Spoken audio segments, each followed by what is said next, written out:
We gotta be responsible and do the right thing. So on three, guys, you ready? 1, 2, Lamborghini!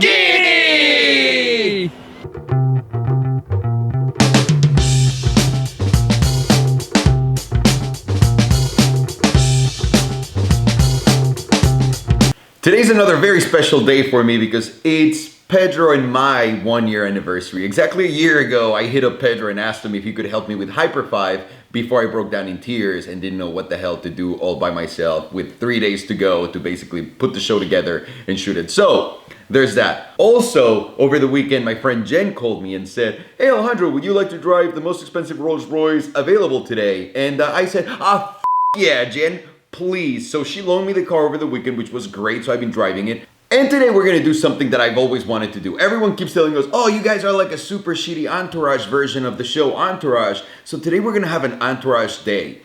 Gordon is in town, TradeCoin, the smartest man on earth. Farshad's here, and Pedro, you're obviously here. So Pedro, let's go have some fun in the style of Entourage. Yeah!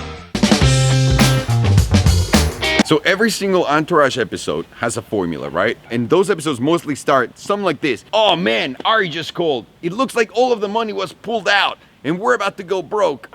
I guess hopefully at the end of today, we're gonna be able to make the movie and get all the money. Fingers crossed. But for now, let's just enjoy the car. Everyone's gotta know Gordon from What's Geneva. up, my dude? Everyone's gotta know who the fuck TradeCoin is simply because of all the requests that I get about, you need to put Gordon everywhere. Well, So, here we are.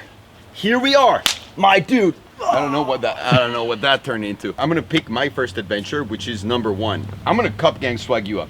Let's do it, man. You're missing your shit. Well, I can't keep rocking this camo and this other. No, that's your fancy, elegant shit. We're gonna go sweatpants because these cars, honestly, a lot of people look at these cars and a lot of reviews, and then you get to see all the people with the suits and the bullshit ties, and they play the classical music because they don't understand what these cars are all about. These cars are literally like sweatpants. Rolls-Royce makes amazing fucking cars to use every day and be a boss like a motherfucker. Yeah. Oh, so is this the twin turbo or is it not the twin turbo? This is not the twin turbo. Wow, did not know Interesting that. fact, right? So for your $500,000 price ticket, you get the old $600,000 price ticket. 6,000. That's all right. Sold it short. But you get the 6.75 liter naturally aspirated, only 450 horsepower V12 compared to the 6.6 twin turbo that's repping in the Ghost. You know what? Phantom. The Ghost, the Wraith, like all those cars, they drive insanely well. I was wondering why the fuck the engine response on this one was way greater. You do feel the difference. Oh, because there's no lag. There's no lag. There's no turbos. Have you ever been in one of these?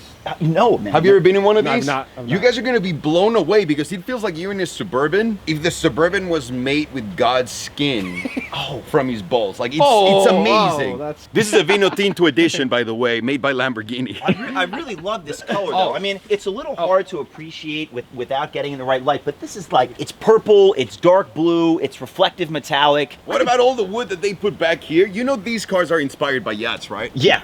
And not only is wood, this is leather. This this whole is tonneau proper here leather. is it's like that God's balls leather kind of thing. What are you trying to find? hang on. Farshad? No. The trunk actually opens up. It's not a transformer, Farshad. Look at that. And then this wow. It is and a then transformer. Yeah. 330 pounds? Why don't we start with the lightest one? Let's let him let's try it 100. first. Here, quick, push him in. Hey, let's see. Hey, let me ask you a hypothetical question. Let's say I wanted to put my friend in here. You think he'd fit?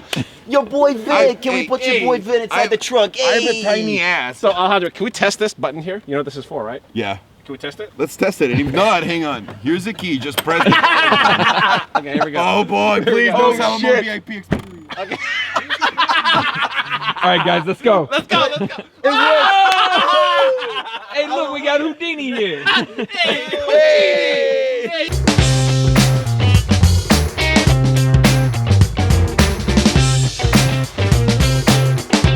What happened to the LFA with the most miles in the world? Well, you guys might have been wondering, obviously, you've been spending some time with the roof in Europe and the other cars, but the LFA has been out of commission now for 2 months due to negligence on the part of an auto transporter. Hang on, let me just explain that in English, guys. Oh, yeah, sorry. This motherfucker sent his car with a transport company, and the transport company dropped the car. Yes, essentially, that's what happened. They forgot to put the parking brake on. That's kind of an important thing. Are you serious? Yeah, dude, I'm not even kidding. Anyway, we're rolling down today because I'm going to go see the folks from Lexus North America and their authorized collision fixer for the LFA and have a chat with them about how they're going to make the situation better. Because it's been 2 months. Like I'm going actually through some like that because my wife's G-Wagon went to the shop. You know, Belen's G-Wagon went to the shop. Oh, yeah, man, I heard about that. It never came out. Fuck. But you know what? We're getting a new one. We just got a call from Mercedes. They said, guys, we'll take care of you. That's nice. I want to know why they're not taking care of you, and especially like the LFA with the most miles in the world. You'd figure they want it out. They want people seeing it. Yeah, drive for around. Sure, absolutely. Well, you know what it is. This is where you get into sort of unique automobiles and insurance, man. Insurance. These guys are just trying to stick it to me and say, well, hey, it's not our fault and it's the trucking company and all this stuff. But the good news is, justice will be on my side. This is clearly a car that I've driven and enjoyed. They can't say that it's a car that I tucked away in the garage, and they're completely 100% at fault. That's the good news. Well, when you drop a car, that is 100% your fault. That's you know, right. you have one job: get the car from A to B without dropping it. So now, what's the damage on the car? So, you know, unfortunately, it was damaged partly on the undercarriage in the rear where the radiators are, and of course, as we talked about in our Let's Talk About Car Heroes episode on the LFA, the radiators are in the rear of the car, right? So you've got mechanical, you've got electrical, you've got intake, water, plumbing, along with a whole host of carbon bits and stuff. So we're gonna go and have a chat about the full extent of the damage today and probably have a little quiet conversation with the insurance company afterwards to let them know that they do better just to get me a new one. Absolutely. I mean, that's the least they can do in the US, at least here in California, for example. If they take away your car for whatever reason, anything happens, they need to reimburse you for a rental equivalent to your car every single day. Exactly, that's exactly it. Every single day. And I'm guessing that they're going the American way, which to me the American way of insurance companies is, I'm not going to do dick until you spend money on a lawyer and know that you're for real and can get the money out. You hit the nail on the head. So I've unfortunately had to go that route. But the sad news is for them that there is in fact a company that rents LFAs, and it's a fairly princely sum per day, as you can imagine. So, I can only imagine. Also, when someone hits a car like that, it makes the value drop way harder. Oh yeah, sure, of course. I mean, you could be talking about the 50% difference in the value of the car. I mean, that's what you're looking at. So, you know, all will be well, undoubtedly. Of course, we're keeping our fingers crossed that the insurance company and the trucker will do what's right and take care of me. But if not, you know, we're going to go there and fuck shit up. Gordon, because your LFA has like the highest mild LFA, right? Yeah, that's right, Farsad. So how are you going to determine what it's worth? Well, that's a really interesting thing. So the insurance company is obligated to, under the laws of the state of California, make amends for three things. First is the repair for the damages, such as they're completely assessed. Then there's the loss of use, meaning for the days that it's been out of my hands and unable to use it, the rental equivalent of the same vehicle for that time. And then there's the loss of value, meaning the difference between a car that had never been damaged and a car that's been damaged and repaired is worth, right? So they've got to put all that together. And as you can imagine, that's not exactly an easy equation. My whole thing was how are you going to, if no other LFA has even, do you mind me asking how many miles are on your LFA? Yeah, so it's getting close to 50,000. Wow, that's incredible. 50,000. So if there's no LFA even close to that, how are they gonna? Well, it depends on how you factor that, and also you can make the other claim saying that LFA is the most epic and legendary. That has value itself. People know that's the LFA with the most miles. People know how legendary Gordon. I love that you put 50,000 miles. No question, right? So he's the dude that put how many miles you put on your Carrera GT? I put about 20,000 miles on my Carrera GT in about 6 months. And wow, that's incredible. And then of course there was the F50 that had over 60,000 miles on it when that one went to a good place in the sky. Wow. That went south real quick. That went south real quick. That's right. How much is a service, like an annual service on that? Well, you know, unfortunately, it's not as cheap as a Toyota Camry. Hey, here's a unique fact, actually, is that the LFA has no Toyota parts in it whatsoever.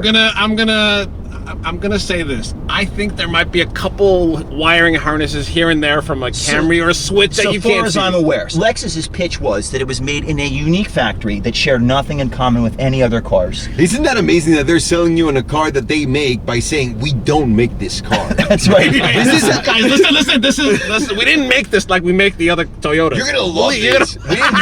We didn't make this. This is not a Toyota. This doesn't come from us. Well, it fucking sucks for your car. I'm sure Lexus is gonna make it up to you, and I'm sure the insurance company is gonna take care of you. And if not, I'm here for you, and fuck those guys. Appreciate it, brother. You know I'm that loud, annoying guy that's like, That's making right. a big deal out of something so that everyone can be mad at him. I'm that guy. We're holding back the big guns, but I'm entirely confident between Lexus, the insurance, and the trucking company will do the right thing. So stay sure they tuned. We'll see what's coming. Hey, Gordon, Toyota's a huge company. They'll do good by you. Oh yeah, for sure.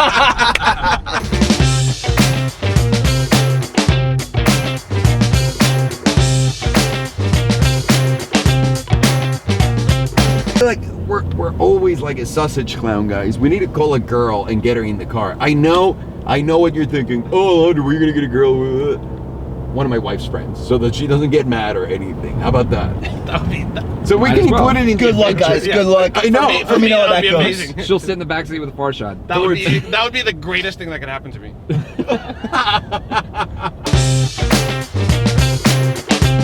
There's one rule and one rule only about the Capian Garage. We just don't talk about it. Yeah, You can see it. We just don't talk about it. got it. Now, Gordon, take whatever the fuck you want. Should we give him 30 seconds?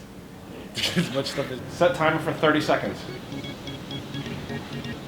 Go! All right. I got brother shit. I got car sex. I always wanted a car sex. Hold on 1 second. Hold on a second. Salute. That's gangster. We got the hoodie. Breadwinner. That's my game right there. Are they the right size? 10 seconds. Oh, shit. It says Shit. small on the top. All right, I got the pussy, and the last one is the competition hoodie, and this done. 2, 1. We came out. Let's see what we got. All right. Oh, the new stuff. Hang on, I need to get this for myself too. These are legit. These are epic. Sick, dude. I love the skeleton fingers. Check that out. That thing is amazing. That's here. Okay, so you got the good stuff, motherfucker. Now, No, but I meant to get small because you know this stuff can tend to run big, and I'm pretty lean. no, he does not. slender. You lost. Here, you got one. Okay, medium. I can see you wearing medium. Okay, Let's medium's see how good. many things you got that really work for you. All right. Let's see how we came out. This is a small, so no. But this car sex thing looks gigantic. No? Small. It's just the packaging. Ah, okay. Damn. Small. Small. I grabbed everything small. Oh, Gordon. Oh, Wow. That's like that game show Take Back on The Price is Right, where they say you could have had all this magnificent shit, but you stepped on the wrong instead- spot on the golden brick road, so That you only get the small. sounds about right. So the appropriate sound that would be.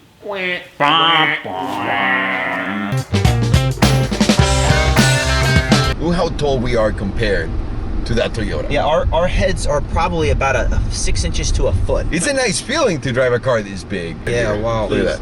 Oh, thank you. And you get a proper clock right here. Did you notice our moods just changed? How much better you feel about it? Now that's a real Rolls Royce. Every single little thing in here feels $600,000. It just feels old as fuck. Like, look at this.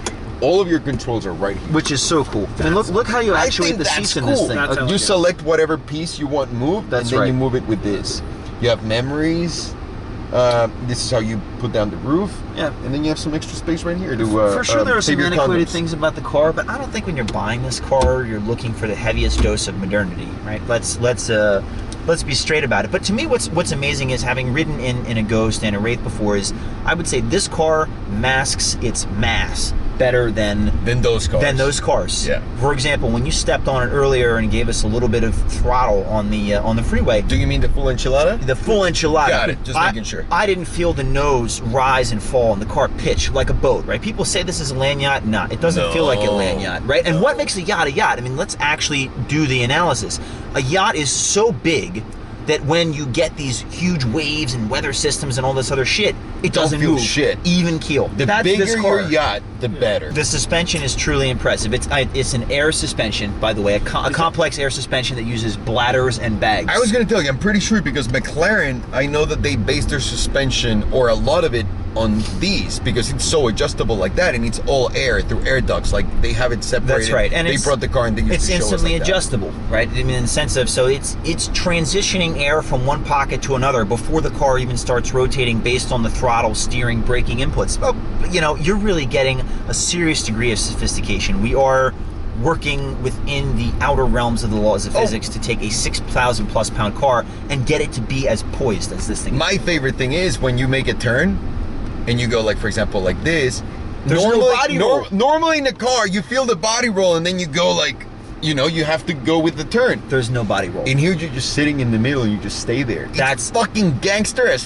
fuck. Even keel. I don't know what Rolls-Royce patented that technology to be, but they ought to call it the even keel technology. The car really, it just doesn't move. It feels like I'm riding in a cloud. I know you guys don't watch cartoons, but to those who have seen Dragon Ball, it's like Goku getting in his cloud and just going through the world. He's out there. That's what I feel like To use right something now. that's more familiar to Farshad, it's like one of those magic carpets, right, buddy? You know.